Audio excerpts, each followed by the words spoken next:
Family subject നല്ലൊരു അത്യാവശ്യം ഹ്യൂമറുണ്ട് എല്ലാം ഉണ്ട്. പെർഫോമൻസ് ജോയിച്ചേട്ടൻ വേറെ ലെവലല്ല. ഇപ്പോൾ എന്താ പറയുക, ഇങ്ങനെ ജോയിച്ചേട്ടൻ നമ്മളിപ്പോൾ ഇനിയിപ്പോൾ അധികം കാണണം നമുക്ക് ഇപ്പോഴേ കിട്ടുള്ളൂ. ഈ ഒരു പടത്തിൽ നോക്കി അത് കിട്ടും. ഒരു ഇമോഷണൽ പടമാണ്, ഇമോഷണൽ ഡ്രാമ ഫാമിലി സബ്ജക്റ്റാണ് പടം. നല്ല പെർഫോമൻസ് ബേസ്ഡ് പടമാണ്. നമ്മൾ ഈ സിനിമ നമ്മൾ ട്രെയിലർ ഇറങ്ങുമ്പോൾ നമ്മൾ പ്രതീക്ഷിച്ചത് മറ്റൊരു പണിയോ അങ്ങനെയുള്ള ഒരു ആക്ഷൻ ഓറിയൻറ്റഡ് മൂവിയല്ല. ഈ കഥ പറച്ചിൽ രീതി എങ്ങനെയായിരിക്കും എന്ന് അറിയാനാണ് കണ്ടത്. അത് വളരെ നാച്ചുറലായിട്ടും നമുക്ക് സാറ്റിസ്ഫൈ ചെയ്യുന്ന രീതിയിലാണ് ഈ സിനിമയുടെ കഥ വന്നിരിക്കുന്നത്.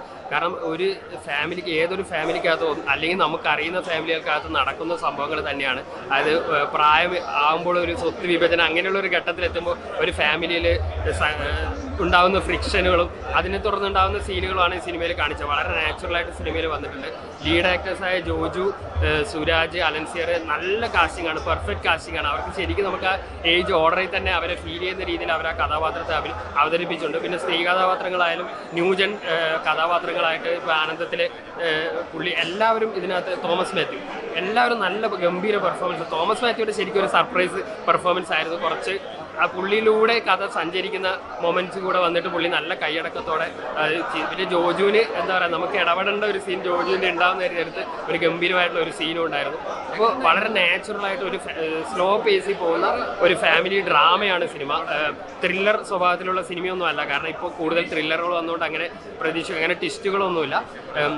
ഭയങ്കര ഒരു ബ്ലോക്ക് ബസ്റ്റർ മൂവി ആ ഒരു ലെവലിലേക്ക് പറയാൻ പറ്റിയെങ്കിൽ നല്ലൊരു സിനിമകളുടെ കൂട്ടത്തിൽ ഈ സിനിമ എന്തായാലും പറയാം. മികച്ചൊരു മൂവിയായിട്ടാണ് സിനിമ ഫീൽ ചെയ്യുന്നത്. വളരെ കൊച്ചു കുടുംബകഥ എന്ന് പറയാം. ഒരു കുടുംബത്തിൽ നിന്ന് പല കുടുംബത്തിൽ നടക്കുന്ന റിയലിസ്റ്റിക് ആയിട്ടുള്ള കാര്യങ്ങളാണെന്ന് ഇതിൽ ഈ ചിത്രത്തിലൂടെ പറയാൻ ശ്രമിച്ചേക്കുന്നത്. ഒട്ടും അനുഭാവത്വം ഇല്ലാതെ വളരെ വളരെ സ്ലോ ബേസിൽ പോയിട്ട് ശരിക്കും റിയലിസ്റ്റിലേക്ക് വരുന്ന രീതിയിലാണ് കഥ പോകുന്നത്. ഫുൾ ഗുഡ് മൂവി എന്ന് പറയുന്നത്. ഒട്ടും കോമഡി ഇല്ല, സെക്സ് ഇല്ല, വയലൻസ് ഇല്ല, സ്റ്റണ്ട് ഇല്ല, ഇതൊന്നും ഇല്ലാതെ കണ്ടിരിക്കാൻ പറ്റുന്ന ഒരു പടം. പെർഫോമൻസ് കുഴപ്പമില്ല. എല്ലാവരും സുരാജ് വെഞ്ഞാറമ്മൂട്, ജോജി ജോർജ്, അലൻസിയർ, ഇവരെല്ലാം നന്നായിട്ട് പ്രകടനം ആരും മോശമല്ല. പൊളിമാനാണ്, സൂപ്പർ. ജോബി ജോർജിൻ്റെ പടമാണ്. ഇളം നായകന് സുരാജ് വെഞ്ഞാറമ്മൂടും നന്നായിട്ട് അഭിനയിച്ചു. നന്നായിട്ടുണ്ട്, ഇഷ്ടപ്പെട്ടു. നല്ല പടമാണ്, ഫാമിലി കണ്ടിരിക്കുക. നല്ല എൻ്റർടൈനിങ് മൂവിയാണ്. ആർക്കും ഇഷ്ടപ്പെടും, എല്ലാവർക്കും ഇഷ്ടപ്പെടും. നല്ല ഷോ ആണ്, സൂപ്പർ. നല്ല പടമാണ്, ഫാമിലി നല്ല ഒരു ഡിഫറെൻറ്റ് പടമാണ്. ഒരു ഫാമിലി ആയിട്ടുള്ള ഒരു സബ്ജക്റ്റാണ്. ഇമോഷണലാണ്, ഫാമിലി ഡ്രാമ. ഓഡിയൻസിന് ഇല്ല, അത് കാണേണ്ട ഒരു ഫാമിലിക്ക് പറ്റിയൊരു നമ്മുടെ ഉള്ളിലുള്ള ബന്ധങ്ങളുടെ ഒരു കഥ പറയുന്ന ഒരു രസമായിട്ടുണ്ട്. അതാണ് അതിൻ്റെ ഒരു ഫാമിലിയുടെ 3 ബ്രദേഴ്സിൻ്റെ ഒരു കഥയാണ് കാണിക്കുന്നത്. രസമായിരുന്നു.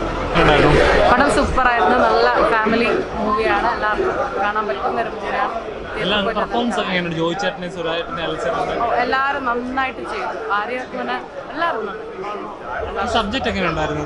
ഒരു ഫാമിലി മൂവിയാണ്. നമ്മളിപ്പോൾ എല്ലാം നടക്കുന്ന കഥ തന്നെയാണ്. പ്രായമായിട്ടുള്ള ഒരു ആള് വീട്ടിലുണ്ടാകുമ്പം ഓരോരാളുടെ ജോലിക്കാരനും മറ്റും അമ്മയെ നോക്കാൻ പറ്റാത്ത ആ ഒരു അത് കണ്ടാലേ അതിനെ പറ്റി നമുക്ക് മനസ്സിലാവും.